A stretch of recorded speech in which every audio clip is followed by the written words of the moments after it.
आज हम देखिए बेटा, सभी बच्चों को, अभी कोरोना चल रहा है तो सभी बच्चों को मास्क पहनना अनिवार्य है। वर्तमान समय में कोरोना बहुत अधिक चल रहा है तो आप सभी मास्क पहने और स्कूल जाए तो स्कूल में भी मास्क पहने और घर पे आने के बाद में भी क्या करें, खाना खाने से पहले अपने को क्या करना चाहिए, हाथ आदि धोना चाहिए। यस या नो? यस। अब हम आगे पढ़ते हैं। ठीक है, मेरा मास्क मेरे को निकालना पड़ेगा पढ़ाने के लिए। प्रकरण संसाधन। प्रश्न आता है वन्य प्राणी संरक्षण के उपाय। वन्य प्राणी संरक्षण के क्या क्या उपाय हमें, आपने देखा होगा कि जंगल में, आप सभी गांव में रहते हैं, ठीक है ना, गांव में रहता हूँ, वहाँ पे आपने शेर भी देखा होगा, चीता भी देखा होगा, खरगोश भी देखा होगा, बंदर भी देखा होगा, बहुत सारे जीव जंतु दिखेंगे। ठीक, लेकिन अभी वर्तमान समय में इनकी संख्या कम होती जा रही है। क्यों कम हो रही है, ये हमें एक सोचने का प्रश्न है। हमको इसको सोचना चाहिए कि हमारे जीव जंतुओं की संख्या क्यों कम है ना। अब इसे हमें किस तरह से इनको बचाना चाहिए, क्या क्या उपाय करना चाहिए, पहला मैं आपको कुछ पॉइंट बता दूं। प्राकृतिक आवास, शिकार पर रोक, शिक्षा द्वारा जागरूकता, राष्ट्रीय पार्क, जीव मंडल रिजर्व की, तो है ना, याद हो जाएगा नहीं हो जाएगा।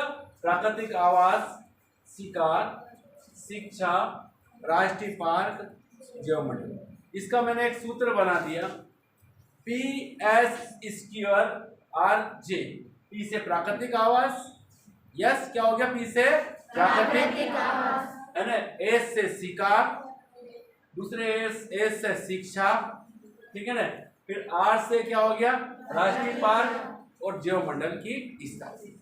अब समझिए, मैं आपको समझा देता, अपने को लिखना क्या, कि जब भी हम कोई जंगल में कार्य करें तो आपने देखा होगा कि जो जीव जंतु होते हैं उन अपने घर होते हैं, ऐसे उनके भी घर होते हैं या नहीं होते हैं। शेर की भी गुफा होती है ना, बंदर भी जो झाड़ पे मकान बना के ये सब कुछ वो टहनियों पे रहते हैं, है ना, बहुत सारे जीव जंतुओं के घर होते हैं।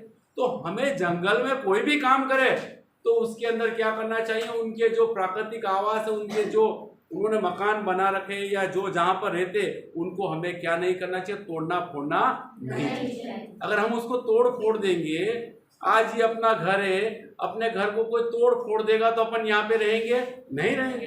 इसलिए हमें भी अपने घर, उनके घरों को तोड़ना फोड़ना नहीं चाहिए। अगली बात, शिकार पर क्या लगाना चाहिए, रोक।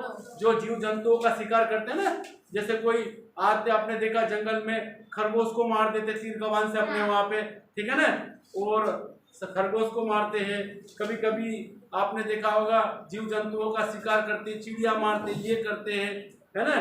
तो इनके जो जीव, जितने भी जीव जंतु है, शेर है, चीता है, खरगोश है, बंदर है, जितने भी जीव जंतु है, उनका क्या करना चाहिए, उनके शिकार पर क्या लगा देना चाहिए, रोक। अगर मान लो कोई शिकार करता है तो ऐसे व्यक्तियों को क्या दी जाती, कानून के द्वारा की जाती, क्या जाती है, सजा दी जाती है।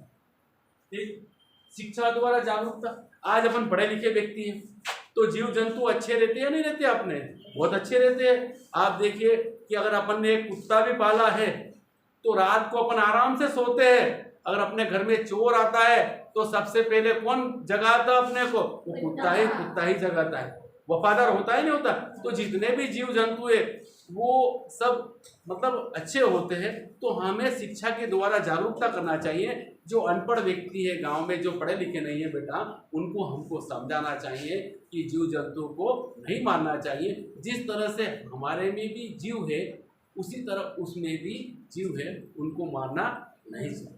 उनके साथ कैसा व्यवहार करना चाहिए, अच्छा, जैसे अपने घर पे मान लो अपने को लगा इधर से कोई बंदर निकला तो अपन ने उसको लकड़ी मार दी, ये उठे लकड़ी उसको ये मार दी, ठीक है ना, तो गलत है। अब जंगल में अपन देखते हैं इस तरह से, कोई हिरण है, अपन ने हिरण को देखा तो उसको तीर कमान लेके मार दिया, खरगोश को देखा उसको लाइट मार के ना मार देते, तो ये गलत है। शिक्षा के द्वारा हम क्या करना चाहिए, अपने अड़ोस पड़ोस में और ऐसे व्यक्तियों को समझाना। राष्ट्रीय पार्क, जितने भी जीव जंतु है वो अगर हमें जंगल में मिलते हैं, कभी कभी मिलता है ना, गांव में शेर भी मिलता है ना, चीता भी मिलता, तो ऐसे को क्या करना चाहिए, हमें वन विभाग की तरफ से क्या करना चाहिए, ऐसे जीव जंतुओं को उनको सूचना देकर क्या करना चाहिए, पकड़ा देना चाहिए और उन पकड़े हुए जो जीव जंतुओं क्या करना चाहिए, राष्ट्रीय पार्क है ना, जो चिड़ियाघर, वहाँ पर हमें रखना चाहिए। तो अधिक से अधिक मात्रा में क्या करना चाहिए, राष्ट्रीय पार्क, अभ्यारण्य ऐसी की स्थापना करना चाहिए। वहाँ ये भी जितने भी वन्य प्राणी हैं वो क्या रहेंगे, सुरक्षित रहेंगे। आपने देखा नहीं देखा चिड़ियाघर, कितने बच्चों ने देखा, देख रखा ना, है ना, वहाँ देखा क्या क्या देखा, शेर भी देखा होगा ना आपने, हाँ, तो है ना, बहुत बड़ा था। और जीव मंडल आरक्षित की घोषणा चाहिए, जहाँ जीव जंतु रहे वहाँ पर किसी प्रकार क्या नहीं करना चाहिए, वहाँ पर जीव मंडल आरक्षित क्षेत्र घोषित करना चाहिए, वहाँ कोई मकान वकान आदि नहीं बना सके, वही रहे। तो ऐसे हमें क्या करना चाहिए, वन्य प्राणी संरक्षण के लिए उपाय याद हुआ या नहीं हुआ आपको, यस या नो? देखिए पहले पॉइंट हो गया प्राकृतिक आवास, है ना, इसका सूत्र अपन देख लेते, क्या हो गया, PS² क्या हो गया, P से प्राकृतिक आवास, S से शिकार पर, और S से क्या हो गया, शिक्षा द्वारा, R से राष्ट्रीय पार्क, और जेव से जैव मंडल। याद हुआ या नहीं हुआ आपको, यस या नो? ठीक है ना। अपन रुकना मिटा दे। अब आप देखिए, बात नहीं, अब हम देखेंगे कृषि विकास हेतु सरकारी क्या क्या प्रयास किए गए।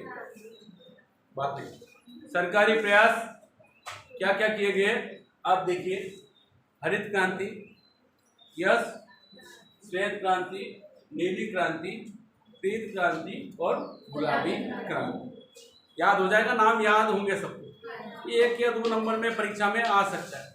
हरित क्रांति क्या है, जब इसका उत्तर में आपको है, जब तीसरी पंचवर्षीय योजना असफल हो गई थी तब सरकार ने कृषि के लिए नए नए वो बनाए थे, प्रयोग किए थे, जिसके साथ गेहूं की फसलों के साथ साथ अन्य फसलों में भी क्या हुई थी, वृद्धि हुई थी। गेहूं की फसल थी ना, गेहूं के फसलों के साथ साथ अन्य फसलों में भी वृद्धि हुई थी, उसे क्या कहते हैं, हरित क्रांति। जो खेती से संबंध है उस क्रांति को क्या कहेंगे, हरित क्रांति। श्वेत क्रांति का संबंध कैसे बेटा, जो अपन मम्मी सुबह सुबह उठाती है और अपने को क्या पिलाती है, दूध पिलाती है, चाय पिलाती ना, चाय में क्या डालती मम्मी, दूध। तो जो श्वेत क्रांति का संबंध है कैसे है, दूध से, दूध के उत्पादन में वृद्धि करना, इसे ऑपरेशन ब्लड भी कहते हैं, है ना। ऑपरेशन ब्लड भी आए तो उसका संबंध आप क्या समझोगे, श्वेत क्रांति, यस या नो? अगली बात है, अगली क्रांति है नीली क्रांति। आपने देखा नदी में क्या देखा है, मछली। नीली क्रांति का जो संबंध है, मछली जो है, मछली में हमारे देश में बहुत अधिक कमी हो गई थी, तो उसी कारण क्या हुई, जो क्रांति हुई थी उसे कौन से, जो नीली क्रांति का संबंध कैसे, मछली पालन के उत्पादन से। अगली क्रांति है पीत क्रांति। पीत क्रांति के द्वारा क्या है, जो खाद्य है ना, खाद्य तेल है, तिलहन है, फसलें है, मूंगफली का तेल है, इनके फसलों में उत्पादन में बढ़ाने के लिए कौन सी क्रांति की गई थी, पीत क्रांति, है ना। अगली गुलाबी क्रांति। गुलाबी क्रांति आपने देखा, अभी जब बाजार में आए होंगे तो अंगूर देखा होगा, सेवफल देखा होगा, है ना। ये जो हमारे शरीर में जो प्रतिरोधक क्षमता कम हो जाती है, और वो प्रतिरोधक क्षमता बढ़ाने के लिए हमें क्या करना चाहिए, कौन सी चीज़ खाना चाहिए, फल फ्रूट खाना चाहिए। तो जो गुलाबी क्रांति का संबंध किनसे है, गुलाबी क्रांति का संबंध फल फ्रूट इन सब चीज़ों से, जिसके द्वारा हमारे शरीर में प्रतिरोधक क्षमता बढ़ जाएगी। ये क्रांति के नाम याद होगी, यस या नो? ठीक।